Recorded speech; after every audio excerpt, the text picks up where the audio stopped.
અહીં તો સુરનગરથી જવા માટેની ટ્રેન નીકળી ડેમુ. હેલો એવરીવન, કેમ છો તમે બધા? સ્વાગત છે મારું લોક્સમાં. ભાઈ, અમે જઈ રહ્યા છીએ અત્યારે પદયાત્રા કરીને નકટી વાવના મેરડીમાના મંદિરે દર્શન કરવા.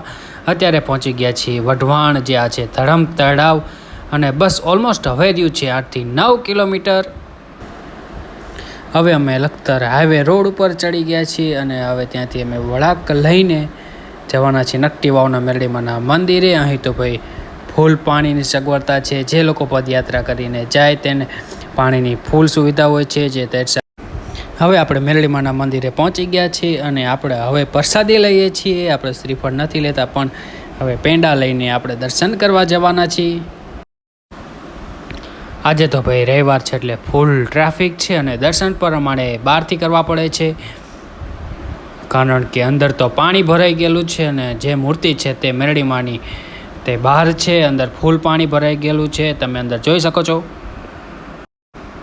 હવે તો કાળકામાના દર્શન કરી લીધા છે અને કહેવાય છે કે આ કૂવામાંથી મેરડીમાં પ્રગટ થયા હોવાનું માનવામાં આવે છે.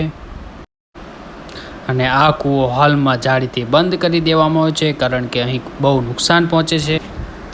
ત્યાં હતું મહાદેવનું મંદિર. આપણે શ્રાવણ મહિનામાં મહાદેવના દર્શન કરીને આપણે ખૂબ ધન્ય થઈ ગયા છીએ. મને તિલક કરી દીધો એમાં દેવાભાઈ સામું જોતા રહ્યા. कौन है ये लोग? कहां से आते हैं? અહીં કોઈ પણ વ્યક્તિની માનતા રાખેલી હોય તે અહીંયા તાવાની પૂરીઓ બનાવવામાં આવે છે અને વહેલી સવારથી આવવું પડે. તો આ આપણા વિડીયોને લાઈક કરો, શેર કરો અને સબસ્ક્રાઈબ કરી નાખજો.